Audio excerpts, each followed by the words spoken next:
दोस्तों, मैं फ़ज़ल हुसैन अपने चैनल में आपका स्वागत और वेलकम करता हूं। आज मैं आपके सामने AIPMT मेडिकल प्रवेश परीक्षा मेंस का बायोलॉजी सेक्शन का सेकंड पार्ट लेकर हाजिर हूं। फर्स्ट पार्ट में 1 से लेकर 30 तक के आंसर आपके सामने पेश कर चुका हूं। इस वीडियो में शुरू करते हैं प्रश्न 31 से। 31वां प्रश्न है, क्रेंज शारीरिकी में पुराक्षत कोशिकाओं में होते हैं। तो पहले समझें क्रेंज शारीरिकी क्या है कि C4 पादपों की पत्तियों में एक अभिलाक्षणिक प्रकार की शारीरिकी पाई जाती है जिसे क्रेंज शारीरिकी कहा जाता है। इन लक्षणों में बड़ी संख्या में ग्रेना रहित हरितलवक, मोटी भित्तियाँ तथा अंतरकोशीय स्थान का अभाव ये प्रमुख अभिलक्षण है। तो बी ऑप्शन इसका सही है। नीचे एक सामान्य मनुष्य का ECG दर्शाया गया है। विकल्पों में इसके किस भाग को सही प्रकार से वर्णित किया गया है। तो पहले देखें P और जो R हैं वो हमारे शिखर P ये निलय में डायस्टोलिक अवस्था को दर्शाता है और R शिखर निलय के सिस्टोल को दर्शाता है। तो देखें किस विकल्प में हमारा सही वर्णन है। यह शिखर P तथा शिखर R एक साथ सिस्टोलिक एवं डायस्टोलिक रुधिर दाब है यानी ब्लड प्रेशर को दर्शाते हैं। तो C ऑप्शन इसका सही है। फेरिटेमा में निम्नलिखित में से कौन सी संरचना अपने कार्य साथ सम्मिलित है। तो ये है हमारा क्लाइटेलम। फेरिटेमा यानी केंचुए में परिपक्व शुक्राणु एवं अंडाणु कोशिकाएं तथा पोषक द्रव क्लाइटेलम की ग्रंथि कोशिकाओं द्वारा स्रवित कोकून के भीतर एकत्रित कर दिए जाते हैं। तो ये कोकून का श्रावण करता है क्लाइटेलम। ए ऑप्शन इसका सही है।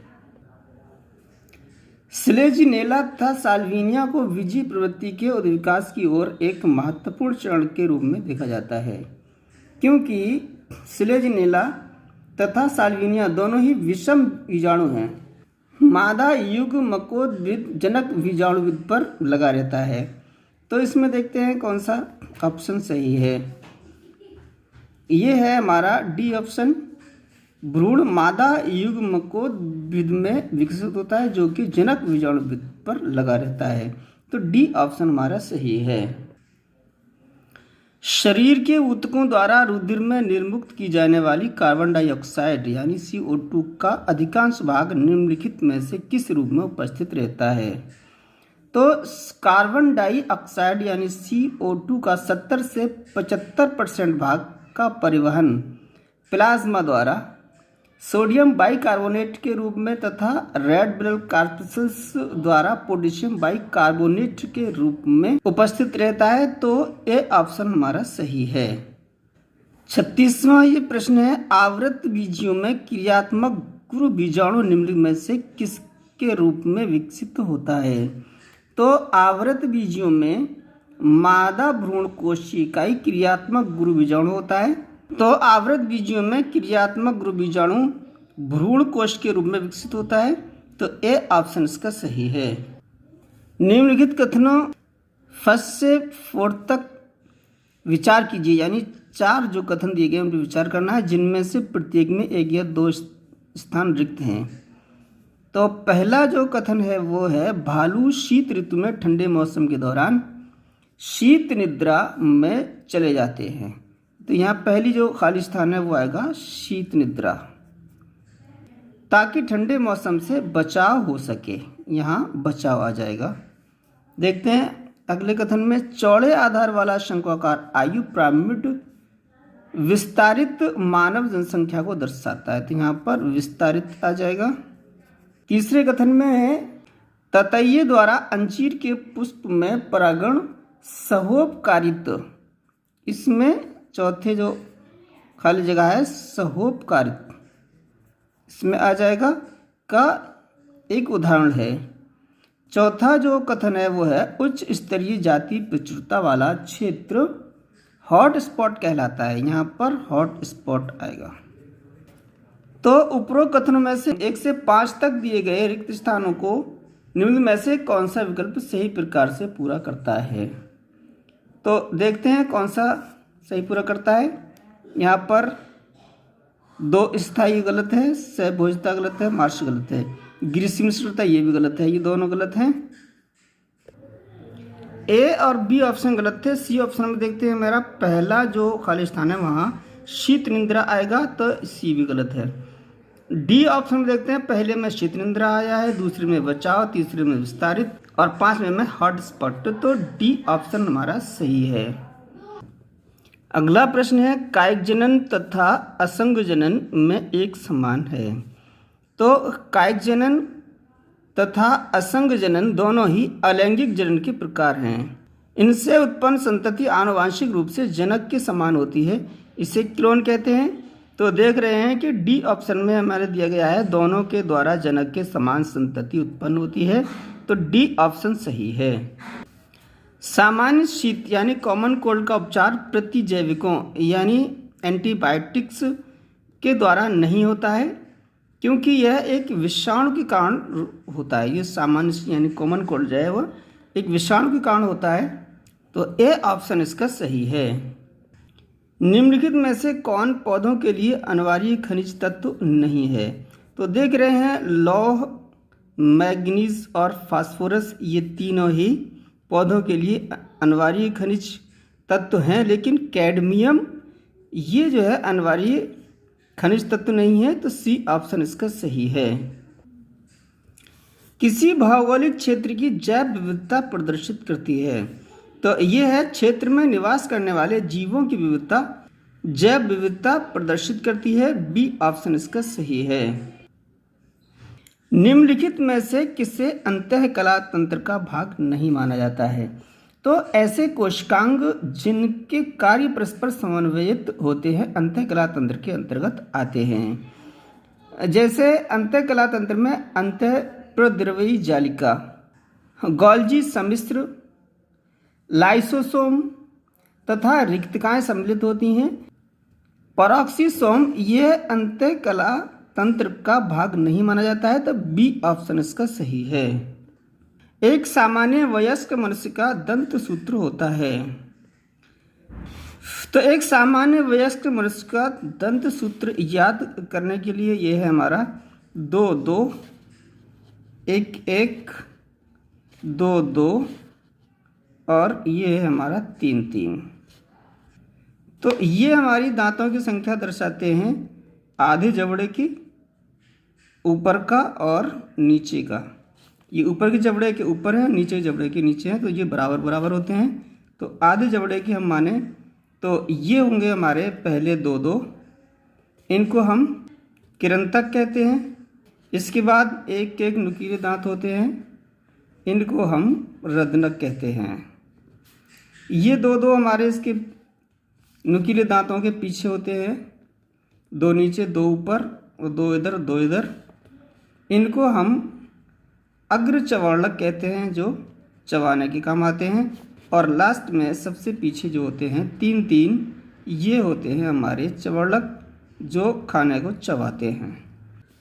2 और 1 3, 2 5 और 3 8, ये हो गए 8 ऊपर 8 नीचे 16 और 16 इधर और 16 इधर, यानी ये हो गया 32 दांतों का बायोडाटा। तो देखें इसमें 2-2, 1-1, 2-2, 3-3, सी ऑप्शन हमारा सही है। रोगों एवं प्रत्यक्षीकरण के संबंध में सही कथन का चुनाव कीजिए। तो साथियों, प्राथमिक एवं द्वितीयक प्रतिरक्षा प्रतिक्रियाएं हमारी रुधिर कोशिकाओं में उपस्थित 2 विशेष प्रकार के लिम्फोसाइट्स पर डिपेंड करता है। इसमें एक है बी लिम्फोसाइट और दूसरा है टी लिम्फोसाइट, इनके द्वारा होती है। अगर यदि किसी कारणवश बी तथा टी लिम्फोसाइट क्षतिग्रस्त हो जाएं तो शरीर रोगाणुओं के विरुद्ध प्रतिरक्षियों का निर्माण नहीं कर सकेगा। तो इस प्रकार ए ऑप्शन हमारा सही है। नीचे दिए गए चित्र में 4 जंतु ए, बी, सी तथा डी दर्शाए गए हैं। इनमें से 2 जंतुओं के उभयनिष्ठ लक्षणों के संबंध में सही उत्तर का चयन कीजिए। ये हमारे हैं 4 जंतु ए और बी, सी और डी। इनमें ये है हमारा ऑक्टोपस और ये है बिच्छू। ये दोनों ही आर्य सम्मित और त्रिजन स्तरीय खंड युक्त तथा देह गुहिका प्राणी हैं। तो ऑप्शन देखें, डी ऑप्शन में है सी तथा डी में वास्तविक देहगुहा होती है, तो डी ऑप्शन इसका सही है। जीव विज्ञान के इतिहास में ह्यूमन जीनोम प्रोजेक्ट ने निम्नलिखित के विकास में योगदान दिया है। तो यह है ह्यूमन जीनोम प्रोजेक्ट। इसके द्वारा जीव विज्ञान के क्षेत्र में एक नई शाखा बायो इन्फॉर्मेटिक्स के तीव्र विकास हेतु नवीन द्वार खुल गए हैं, तो सी ऑप्शन हमारा सही है। ये प्रश्न है, मनुष्य में युग्मनज कोशिका की निम्नलिखित में से कौन सी दशा में एक सामान्य मादा शिशु जन्म लेगा। तो ये दिए हैं हमारे ऑप्शंस। तो मनुष्य के शुक्राणु दो तरह के गुणसूत्र युक्त होते हैं, एक X और एक Y।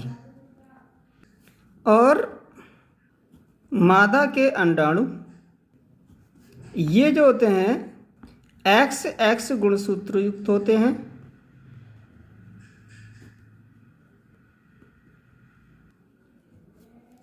तो अगर मनुष्य के शुक्राणु X गुणसूत्र युक्त और मादा के अंडाणु X गुणसूत्र से अगर शिशु बनता है तो वो मादा शिशु होगा, यानी XX गुणसूत्रों से मादा शिशु बनेगा। और मनुष्य के Y गुणसूत्र युक्त और मादा के अंडाणु X गुणसूत्र यानी XY से बनेगा तो नर शिशु बनेगा।